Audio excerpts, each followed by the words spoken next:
और शिष्य। तो गुरु जो है वो गुरुत्व से आता है। गुरुत्व का अर्थ होता है ग्रेविटेशन, और शिष्य का अर्थ है जो अपने जीवन में शासन करने का अधिकार देता है। तो ये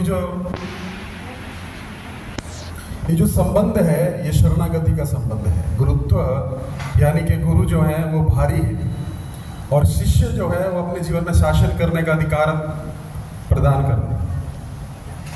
तो जब ये संबंध स्थापित होता है, अगर जो आदर्श संबंध जो है वो यही है कि हम अपने जीवन में जब तक गुरु को शासन करने का अधिकार नहीं देंगे तब तक हम शिष्य नहीं कहलाएंगे।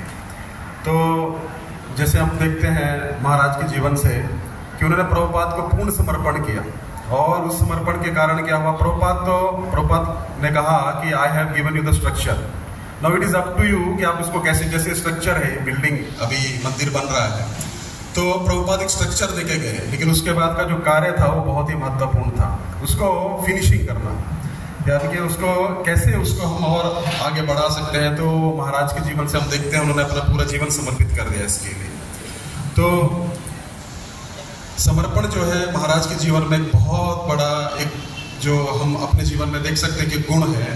तो एक बार मैं एक ऑफरिंग सुन रहा था काफ़ी साल पहले, तो उसमें कृष्ण चैतन्य करके एक भक्त हैं, जन्माष्टमी प्रभु के पुत्र हैं, तो बता रहे थे कि जब भी मायापुर में मीटिंग होता है गौर पूर्णिमा के आसपास, तो महाराज वहाँ पे आते हैं और बहुत सारा मीटिंग करते हैं। तो एक बार वो ये बता रहे थे कि उन्हें महाराज का कुछ पर्सनल सेवा मिला, तो देख रहे थे कि महाराज जो है रात दिन मीटिंग कर रहे हैं, रात दिन सेवा में है, सोने का उन्हें बहुत कम समय मिल रहा है अपने लिए। तो एक दिन वो महाराज से पूछे, महाराज जैसे बता रहे थे आज मैंने 10 घंटा मीटिंग किया, आज मैंने 15 घंटा मीटिंग किया, आज मैंने इतना मीटिंग किया।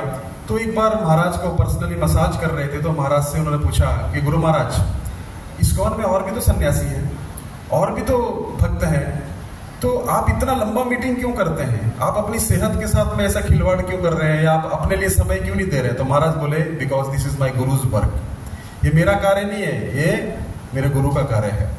तो इससे हमें एक प्रेरणा लेनी चाहिए कि कुछ भी है, चाहे इस्कॉन में हम कुछ भी सेवा कर रहे हैं तो हमें ऐसे अपना समझ के करना चाहिए। ऐसा नहीं सोचना चाहिए कि हाँ ये मेरा कार्य नहीं है। नहीं, जैसे गुरु महाराज अपने जीवन में क्या सोचे, क्या उद्देश्य लेके चल रहे हैं, ये प्रभुपाद का कार्य है, प्रभुपाद मेरे हैं, और ये कार्य किसका है, मेरा है। तो इसी प्रकार ये हमें ये समर्पण की भावना जब तक हृदय में नहीं होगी तब तक कोई भी चमत्कार नहीं होगा। जिस प्रकार श्रील प्रभुपाद के जीवन में हम देख सकते हैं उनका जो समर्पण का भाव, ऐसा नहीं है कि और भी शिष्य श्रील भक्ति सिद्धांत सरस्वती ठाकुर के प्रचार किए और थे बहुत विद्वान, बहुत शरणागत, लेकिन प्रभुपाद जो थे, प्रभुपाद का जो भाव था अपने गुरु के प्रति वो कुछ विशेष था, इसलिए कुछ विशेष चमत्कार हुआ। तो मेरे जीवन में मेरा गुरु महाराज से जो थोड़ा बहुत उनके साथ में आदान प्रदान हुआ है, थोड़ा सा मैं आपको बता, कल कमलोचन को बहुत सुंदर बता रहे थे कि महाराज जो हैं उनका आंख जो है एक्सरे है। तो कमलोचन को जानते हैं, हम पहले बहुत बुक डिस्ट्रीब्यूशन करते थे, मेरे साथ एक और भक्त थे चैतन्य चरण दास, हम मुंबई की सड़कों पे बहुत ज़्यादा बुक डिस्ट्रीब्यूशन, पूरा दिन, तभी मेरा विवाह भी नहीं हुआ था। तो एक बार हम महाराज के पास गए, उस दिन 26 जनवरी था, तो राधानाथ परम पूज्य राधानाथ महाराज का वहाँ लेक्चर रहता है शाम के समय जुहू टेम्पल में। तो हम गए तो महाराज भी वहाँ पे थे। तो महाराज ने क्या किया, छोटा छोटा पुस्तक सबको ऑटोग्राफ दे रहे थे महाराज, ऐसा साइन करके। लेकिन जब हम लोग गए, हमने कुछ नहीं बताया महाराज को कि हम बुक डिस्ट्रीब्यूशन करते हैं कैसा। तो महाराज ने हम दोनों को आगे बुलाया और स्माइल करके बोला, you are distributing Srila Prabhupada books. तो हम लोग एकदम हैरान हो गए कि कैसे ऐसा हो सकता है कि महाराज को पता हो। तो महाराज को सब कुछ पता रहता है। एक बार हम लोग बुक डिस्ट्रीब्यूशन कर रहे थे तो हमको पता लगा कि आज जयपता का महाराज जी का आज व्यास पूजा है, तो हम लोग भी पहुंच गए वहाँ पे। तो तभी मैं पैंट शर्ट में था, तो पैंट शर्ट में उसके बाद में गुरु अष्टकम होने लगा, महाराज भी वहाँ पे थे।